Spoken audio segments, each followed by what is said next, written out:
Hello everyone and welcome to Sunburned. Albino lists every game he's played this month. This month being April of 2023, which was a free-to-play fever dream for Disney and titty lovers alike. But it wasn't just gacha games pouring from the sky like April showers. Some other new games came out that elicited varying degrees of enjoyment from me, and I even revisited an old classic and reminded myself how good it was. Let's get it all out there. Number 1, Minecraft Legends. This shit sucks, or in a more politically correct way, this game isn't for me. I don't know what Minecraft is up to these days. It's gone from survival crafting to dungeon crawling RPG to point and click RTS, which is where it's at currently. You summon crowds of golems and command them to go attack groups of enemies while auto-collecting resources and using them to auto-build defenses for villages and stuff. This felt like a Roblox game. I was playing it like, damn, a couple of 13-year-olds could have been groomed into making something like this for free. I didn't last 20 minutes. Number 2, Disney Speedstorm. When this game was announced, I, like most people with olfactory nerves, was like, this smells like trash in the making. And why wouldn't it be? Historically, if your kart racer doesn't have a Birdo or a Bandicoot, it's dead on arrival, except Mod Nation Racers, as I always say that was a banger. But so many franchises have tried and failed to put their characters behind the wheel in a way that feels good to play, because racing games are 100% mechanically driven, and nothing else is even half as important as how the racing feels. So color me every kind of surprised when Disney Speedstorm, a free-to-play game for God's sake at its core, comes out here and nails it. The driving is as smooth as a boner is hard. The systems are deceptively complex with driver types and weapon loadouts and stats and upgrades.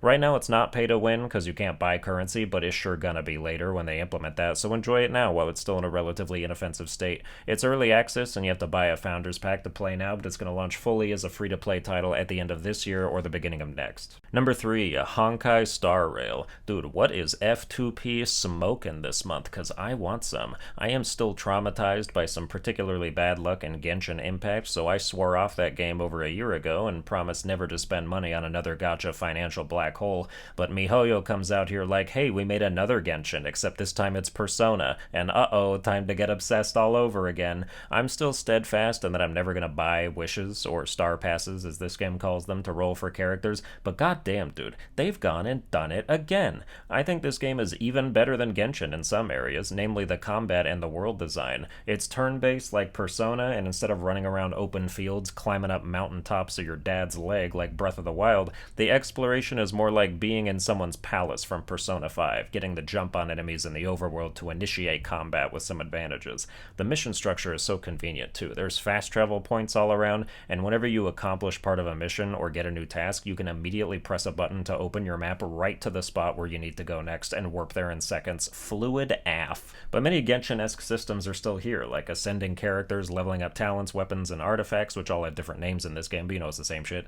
Obviously, wishing on banners and having the worst luck in video game history makes a return for me as well. It's still absolutely ludicrous the amount of value people put on getting a 5-star character, for instance, like paying the equivalent of 2 full-price AAA games just to roll for an extra lady who's a little better at killing things.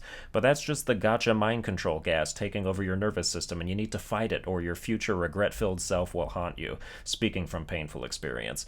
The game itself is a straight banger though, and super worth playing in a non-destructive manner. Number 4, Dredge. Fishing as a mechanic has been all the rage for some time, but a lot of games make the minigame associated with it annoying. It's either difficult or time-consuming, but Dredge just tells you to press a button at the right time a few times, and boom, here's your mutant fucked-up fish, situated in your limited inventory Resident Evil style, and then go sell it to a maniac. That's the essence of Dredge, a pretty short indie game that has you selling fish to buy upgrades and traveling around the ocean doing different quests and wondering why every fish in the game has an alternate skin like a Smash Bros. Character that just turns it into something that would look great in H.P. Lovecraft's aquarium. It's one of those games that's good that you can sit down and finish in an afternoon, but if you get off after a couple hours before you're done, you might feel like you already got what you wanted out of it and not come back. Number 5, Dead Island 2. I played the first Dead Island and did not enjoy it, so I don't know why I tricked myself into thinking this one was going to be any different, but that's 70 unrefundable bucks down the drain. This game plays like Dead Island 2 if they released it right after the first one, instead of waiting a decade. I heard it was in development hell for a long time, and that's apparent because it feels like a time capsule from 2010. I like Dying Light. I think those are the best zombie games with the cool movement and actually satisfying melee combat, but this Dead Island thing, where zombies zombies have chunky health bars and don't stagger half the time you're hitting them is just a drag. 15 minutes into the game, I already found myself avoiding tiny groups of zombies instead of wanting to engage with them and see if they were guarding anything, and once I realized I was doing that, I was like, yeah, this is sunk. Number 6, Papa's Freezeria. Apparently this is a Flash game that Zoomers were raised on. I remember the Flash games from my day. Clubby the Seal, Alien Hominid, The Classroom. This young generation knows nothing about being traumatized by cartoon gore as a child. Instead, they're out here learning business acumen and how to multitask for the service industry like a bunch of queers. Papa's Freezeria is a customer management sim where you take their complicated orders for frozen yogurt or milkshakes or whatever and get to pouring, blending, topping, and serving.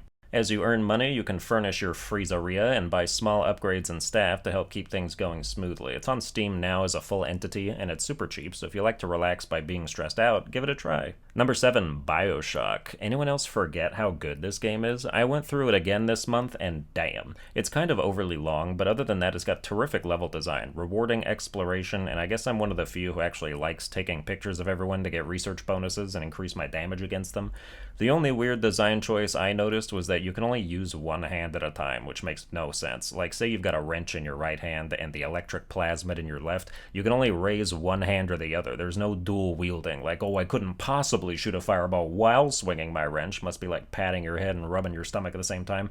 But yeah, I definitely remembered why it was so iconic. The themes of free choice in games, the plot twists, the betrayals. A man chooses, a slave obeys. Also, not for nothing, but would you kindly like this video? Number 8, Shadows of Doubt. Shadows of Doubt is a teardown-looking first-person open-ended detective game where you take cases and complete them with about as much freedom and room for error as I've seen in one of these things. You have to make all the logical deductions yourself, investigate your own leads, you can pin loads of potentially irrelevant information to a board and connect it all with red string, conspiracy theory style. You can get it wrong, so wrong, and it's like being thrown off the deep end where only the true detectives will succeed in nabbing their culprit. Number 9, Star Wars Jedi Survivor. Jedi Fallen Order was such a sleeper hit, and I had nothing but good expectations for the sequel, which has turned out to be just as good, if not better.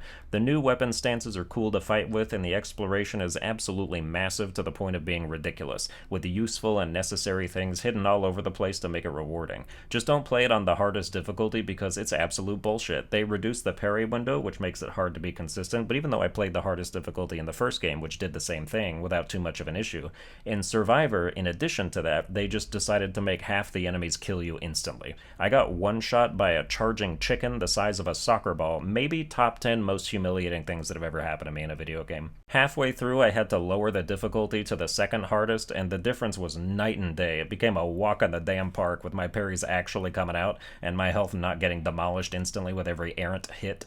Still a great game, though. I'm not a Star Wars fan, but this game and the first are just good anyway. And that's every game I played this month. Tune in next month for every game I played that month. Like, share, and subscribe. Watch every video I've ever made with a crop top on and bedazzled jeans, and I'll see you guys next time.